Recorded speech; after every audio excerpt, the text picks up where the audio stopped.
In the hills overlooking Los Angeles, where the zip codes are as famous as the people who live in them, there's a saying, money doesn't buy happiness, but it buys a beautiful kind of misery. I lived in that beautiful misery for 12 years. My name is Jane, and my home was a palace of glass and silence, bought and paid for by my husband, Sean. To the world, Sean was a titan, the king of LA real estate. He didn't just build buildings, he sculpted the skyline. With his sharp suits, a smile that could close any deal, and a charisma that filled every room, he was the American dream personified. But when the doors of our Bel Air mansion slid shut, that charisma vanished, leaving behind a cold, dismissive stranger who looked at me like I was just another one of his expensive acquisitions. An antique chair, a piece of art, a wife, all meant to be seen, to be polished, but never truly valued. I remember the early days, working out of a cramped apartment in Koreatown, back when his company was just a dream sketched on a dozen napkins. I was the one with the accounting degree. I balanced the books, negotiated with suppliers, and poured every cent of my own savings into his vision. I was his partner. But as the empire grew, I shrank. He hired a slick CFO, a team of executives, and I was gently but firmly pushed aside, relegated to the role of the quiet, supportive wife who planned his dinner parties and smiled for the cameras at charity galas. I became a ghost in the life I helped build. His true affection was saved for one living creature in our home, Caesar, a champion Afghan hound with hair more pampered than a Beverly Hills housewife's. Sean adored that dog. He'd talk to it, coo at it, and hand-feed it organic salmon while I ate my dinner in silence from across a 10-foot marble table. I had grown used to the quiet slights, the forgotten anniversaries, the way his eyes would glaze over when I tried to talk about my day. I had learned to live with the loneliness. But there is a limit to what a soul can endure. And on a cool October evening, we found mine. It was the night of the annual Starlight Foundation Gala, the biggest event on the LA charity circuit. I had spent weeks finding the perfect dress, a deep sapphire gown that matched the eyes he once told me he loved. For a few delusional hours, I thought maybe, just maybe, tonight would be different. But from the moment he saw me, his lip curled into a familiar sneer. "Is that what you're wearing?" he asked, not looking up from his phone. "It's a bit much, don't you think?" The entire night was a performance. I smiled, I mingled, I played the part of the adoring wife to the visionary Sean, the man of the hour. We were a power couple, a lie so well practiced it almost felt real. But the ride home in the back of the Rolls-Royce was suffocatingly silent. When we got home, I watched him shrug off his custom-tailored tuxedo jacket and immediately go to greet the dog, who was waiting by the door. "Hey boy, did you miss me?" he murmured, scratching Caesar behind the ears. I stood there, my heart a cold, heavy stone in my chest. I took a deep breath. "Sean," I said, my voice barely a whisper, "can we just talk?" He sighed, a sound of pure annoyance. "What, Jane? I'm tired. It's been a long night." I felt really alone tonight, I confessed, the vulnerability tasting like ash in my mouth. "I feel like you don't even see me anymore." I took a step toward him, hoping for a crumb of affection, an arm around my shoulder, a simple touch, anything. He physically recoiled. He looked at my outstretched hand, then at my face, and then his gaze shifted to Caesar, who was now licking his other hand with slobbery devotion. A smirk played on his lips, the cruelest expression I had ever seen. He looked back at me, his eyes filled with a disgust so profound it stole the air from my lungs. "You want to know what I think, Jane?" he said, his voice dripping with condescension. "Honestly, I'd rather kiss the dog than you." And then he did. He leaned down and gave the dog a loud, wet kiss on its snout, never once breaking eye contact with me. He stood up, wiped his mouth with the back of his hand, and walked up the floating marble staircase toward our bedroom without another word. And in that moment, something inside me didn't just break. It calcified. It turned from flesh and blood into something cold, hard, and sharp. The woman who loved him, the woman who had spent years hoping he would see her, died right there on the polished Italian marble. And a new woman was born, a woman who understood that if you are treated like nothing, you have nothing to lose. That night, as I stood alone in the grand, empty foyer of his kingdom, I didn't cry. I made a vow. He had built a luxury empire, and I was going to be the one to burn it to the goddamn ground. Imagine being in that foyer, Feeling that invisible, a ghost in your own home, told you are worth less than a pet. The fear of being trapped like that, of having your worth completely erased by someone you love, is a terrifying reality for so many people. If you believe every single person deserves to be seen and respected, prove it. Hit that subscribe button right now. Don't let another story of someone being silenced go unheard. If you're choosing not to, I have to ask why. Go to the comments and tell me why you'd let a story like this be ignored by the algorithm. The first few days were a blur of cold, calculated calm. Sean didn't even notice the change. To him, my silence was just silence. A welcome reprieve from my neediness. He had no idea that behind my vacant smiles, a forensic accountant was waking from a 12-year slumber. My degree was from UCLA, top of my class. I was the one who built the financial backbone of Sean Corp Properties, and I knew with absolute certainty that you don't build an empire that fast, that big, without cutting corners, without burying secrets. My first move was to resurrect my old life. In the back of my closet, behind designer handbags I never used, was a dusty box. Inside was my old laptop, my accounting textbooks, and a hard drive with the initial financials for Sean Corp. It was ancient history, but it was a start. Our home had a state-of-the-art security system, but Sean's arrogance was my skeleton key. The password to the home office computer, the one that networked with everything? Caesar 1. Of course it was. For the next 2 weeks, I became a creature of the night. I'd wait until I heard his deep, rhythmic snores echoing from the master bedroom, then I'd slip down to the office. The glow of the monitor was my new moonlight. At first, it was like trying to read a foreign language. His new CFO, a slick Harvard MBA named Denzel, had implemented systems so complex they were designed to be impenetrable, but Denzel had made the same mistake Sean had. He underestimated me. I started with the old files, cross-referencing them with the new ones. I was looking for a pattern, a thread I could pull that would unravel everything. And then I found it. A project from 6 years ago, a luxury condo development in Santa Monica called the Pacifica. On paper, it was a massive success, but I remembered it being a nightmare, plagued by delays and cost overruns. Yet the final profit margins reported to the investors were impossibly high. How? I dug deeper, hacking my way through layers of encryption. I discovered a series of wire transfers to a shell corporation I'd never heard of. Seastone Holdings, LLC. It was registered in Delaware, the go-to state for corporate anonymity. The invoices from Seastone were for geological surveying and premium construction materials totaling over $50 million. The thing is, I knew the contractor for that project. I knew for a fact they used their own surveyors and materials. That $50 million had vanished into thin air. This was it, the cornerstone of the fraud. Sean wasn't just building skyscrapers, he was building a phantom economy. He was using shell corporations to inflate project costs, billing his own company for services never rendered. The money would circle through offshore accounts in the Cayman Islands before being funneled back to him as profit. He wasn't just evading taxes, he was defrauding his investors on a colossal scale. His entire luxury empire was a house of cards built on fake invoices and ghost companies. But evidence on a server wasn't enough. I needed a human element. I needed someone on the inside, someone who hated Sean as much as I now did. And I knew exactly who to call. George. He was Sean's first CFO, a brilliant, kind, and meticulous man who had tried to warn Sean against his risky practices years ago. Sean's response was to fire him, smear his name across the industry, and ensure he'd never work in high-level finance in this town again. I found George managing a sad little tax prep office in a strip mall out in the San Fernando Valley.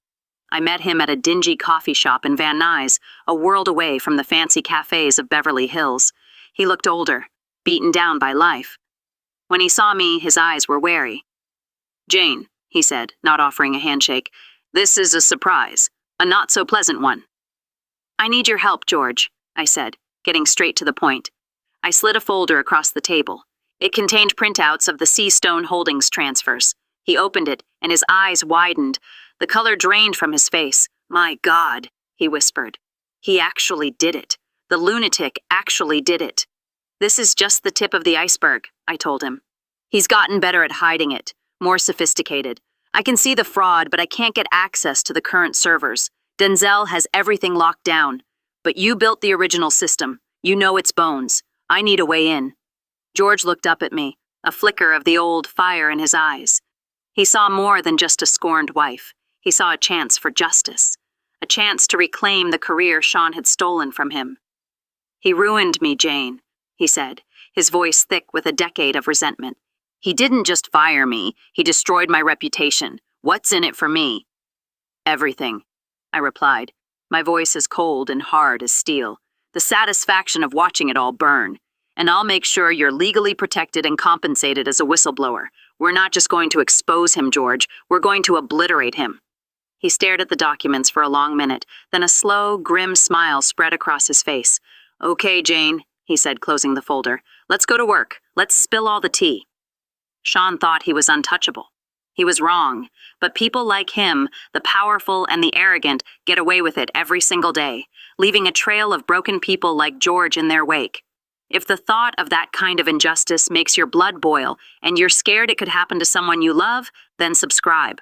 Let's keep shining a light in these dark corners together. If you choose not to subscribe, you have to ask yourself why you're okay with this kind of evil existing in the world. Head to the comments and let me know why you'd let a story about fighting back be buried. With George on board, the operation accelerated. He was my ghost in the machine. Working from his dingy office, he found a backdoor he had built into the company's network years ago for maintenance purposes, a flaw so old that no one ever thought to patch it. Suddenly, I had access to everything. For weeks, we communicated only through encrypted apps, sharing files and piecing together the puzzle. It was worse than I ever imagined. Sean had defrauded investors out of nearly $500 million over 8 years. He had bribed a city councilman in Long Beach for a zoning variance and had a city inspector for his last 3 projects on a secret payroll. The evidence was overwhelming, a digital mountain of felonies. But data is just data. To make it hit with the force of a nuclear bomb, it needed a stage. And I had the perfect one. Sean's magnum opus, the project he believed would cement his legacy, was about to be unveiled. A 90-story, ultra-luxury residential skyscraper in downtown Los Angeles called the Olympian. It was his pride and joy, the phallic symbol of his success piercing the California sky. The launch party was set to be the event of the decade. Every major investor, politician, and media outlet in the state would be there. Sean would be on stage, basking in the glory of his achievement. It was the perfect stage for a public execution. Now I needed the final piece of my team, the legal shark. I found her in a sleek Century City office tower. Her name was Michelle, a divorce attorney with a reputation for being a stone-cold killer in the courtroom. She specialized in representing the wives of powerful men and had a knack for corporate litigation. When I laid out the evidence, she didn't flinch. Her eyes lit up with a predatory gleam. Most women come in here asking for half, Michelle said, leaning back in her leather chair. You, Mrs. King, are asking for blood. I can do blood. We spent the next week with her legal team, structuring everything perfectly. I would be positioned as a whistleblower, legally insulated from the fallout. George would be granted immunity for his cooperation. The plan was simple and brutal.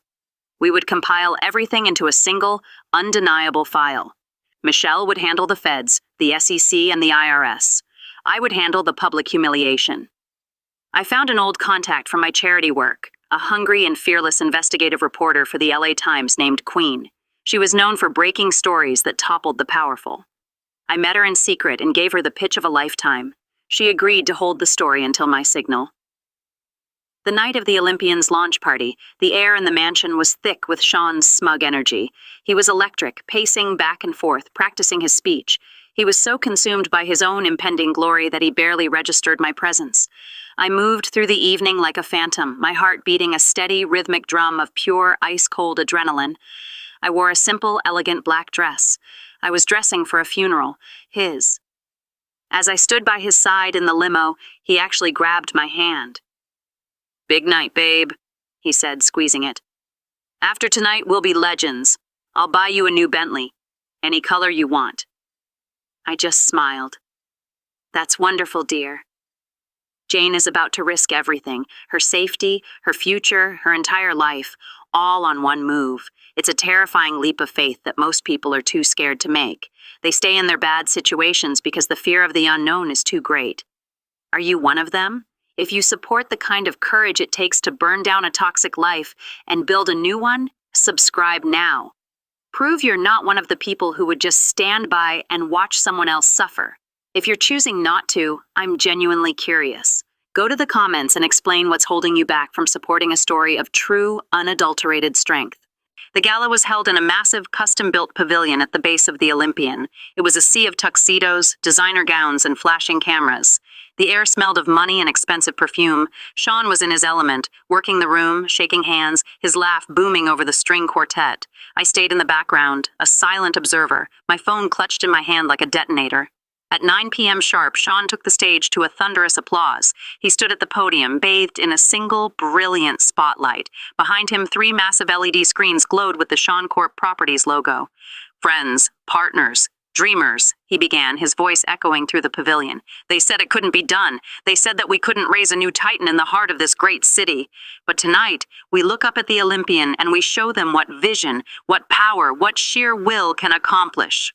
The crowd roared. My heart was pounding in my ears. I looked toward the entrance but saw nothing yet. I took a deep breath. It was time. I sent the single-word text to Queen. Now. As Sean continued his self-congratulatory speech, I slipped away toward the back of the room.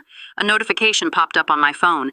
The LA Times website had just gone live with Queen's expose. The headline was devastating. "The Olympians Lie: How Sean King Built a $500 million empire of fraud." On stage, Sean was building to his crescendo. "This isn't just a building, it's a statement, it's a legacy." And then it happened. The screens behind him flickered. The Sean Corp logo vanished. For a split second there was blackness, and then a new image appeared, broadcast across all 3 giant screens. It was a bank statement, a wire transfer for $10 million from Seastone Holdings to an account in the Cayman Islands, Sean's account. He faltered, his words catching in his throat. The crowd murmured in confusion, then the screen changed again. A scanned copy of a fraudulent invoice, then another, and another. Then, an email chain between Sean and the city inspector, casually discussing a cash bonus for signing off on a faulty foundation inspection. A collective gasp swept through the room. People were pulling out their phones, the bright rectangles illuminating a sea of shocked faces. Sean stood frozen, his face a mask of disbelief and horror. His CFO, Denzel, was frantically shouting into a headset, but it was useless. George had locked him out of the system. I had made sure the feed was being routed from an external, untraceable server. It was also being live-streamed worldwide. Sean's head whipped around, his eyes scanning the crowd, wild with panic. And then he saw me. Standing calmly at the back of the room, my phone held loosely at my side. Our eyes locked across the chaos. And in that instant, he knew. He saw it all. The quiet dinners, the vacant smiles, the wife he had dismissed as a piece of furniture. It was me. His face, which moments before had been a portrait of triumph, twisted into a grotesque mask of pure, unadulterated rage. He opened his mouth to scream my name, but just then, the main doors of the pavilion burst open. In walked a dozen men and women in dark suits. They moved with a quiet, unnerving purpose. SEC, IRS, FBI. They parted the panicked crowd like the Red Sea and walked directly to the stage. One of the lead agents, a stern-faced woman, approached the podium. "Sean King," she said, her voice amplified by the microphone he had just been using. "You're under arrest for wire fraud, securities fraud, and money laundering." The click of the handcuffs snapping onto his wrists was the loudest sound I had ever heard. It was the sound of my freedom. As they led him off the stage, past his stunned investors and the flashing cameras of the press, his eyes never left mine. They burned with a hatred so intense it was almost a physical force. I didn't flinch. I just gave him a small, cold smile, a final, silent message. Checkmate. And then I turned and walked out into the cool Los Angeles night, leaving the ruins of his empire behind me. The walls closed in. The untouchable man was brought down. But it's a scary thought, isn't it? That for every Sean who gets caught, there are 100 more out there who don't. The bad guys might actually win most of the time. We need to make sure that stories of justice, of the powerless fighting back, get seen by everyone. Subscribing is the only way to make our collective voice louder than their money. Do it now, unless you're okay with the bullies of the world winning. If you are, I genuinely want to hear your reasoning. Tell me in the comments below. The aftermath was a media firestorm. The Titan of LA real estate falls, the headlines screamed. Sean Corp properties collapsed in a matter of hours. The stock became worthless. The Olympian, his great legacy, was seized by creditors, an empty monument to his hubris. Sean was deemed a flight risk and denied bail, his mugshot plastered across every news channel in the country. He looked small, defeated, pathetic. Michelle had done her job perfectly. I was shielded, my role as the whistleblower legally protected. The divorce proceedings were a formality. There was nothing left to take. The empire was ashes. But Michelle, being the shark she was, argued that I was entitled to assets from before the major fraud began. It wasn't the billions Sean had controlled, but it was enough. More than enough for a new life. I sold everything. The cold marble mansion in Bel Air, the designer clothes I never felt comfortable in, the jewelry he bought to appease his guilt. I liquidated my past. I kept only one thing, a small framed photo from our early days, the two of us in that cramped Koreatown apartment, young, broke, and smiling. I kept it as a reminder, not of him, but of the woman I used to be, and the strength I had forgotten I possessed. I left Los Angeles without a second glance. I drove north up the Pacific Coast Highway, with the windows down and the salty air on my face. I didn't have a destination in mind. I was just driving toward a future that was, for the first time in over a decade, entirely my own. I eventually settled in a small, quiet town on the Central Coast, a place where the ocean was the main attraction, not the size of your house. I bought a modest cottage with a small garden and a view of the sea. It was quiet, it was peaceful, and it was mine. A few weeks after I moved in, I went to the local animal shelter. I didn't go looking for a show dog or a champion breed. In a cage at the very end of the row was a scruffy, one-eyed mutt with the saddest eyes I'd ever seen. He was a little broken, a little rough around the edges. The sign on his cage said his name was George. I smiled. It felt like fate. Today, my life is simple.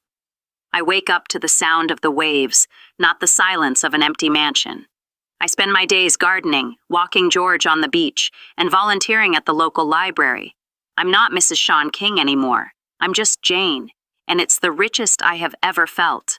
Sometimes when the fog rolls in off the Pacific, I think about Sean. He took a plea deal and will spend the next 20 years in a federal prison. He lost his empire, his freedom, and his name, and it all started with a single cruel sentence. He said he'd rather kiss a dog than me. In the end, I'm the one with a loyal, loving dog by my side, and all he's left with is the bitter taste of his own words. It wasn't revenge I was after, it was resurrection, my own. In the end, this story is about more than just getting even. It's about reclaiming your life from someone who tried to erase you. To be made to feel worthless is a terrifying, soul-crushing thing to face. If you have ever been made to feel small, or if you live with the fear of being silenced, this channel is for you. Subscribe and join a community that refuses to be quiet. This is our space to be heard. And if you've watched this far and still won't subscribe, then head to the comments. Let the world know why you're choosing to stay silent. We're waiting to hear from you.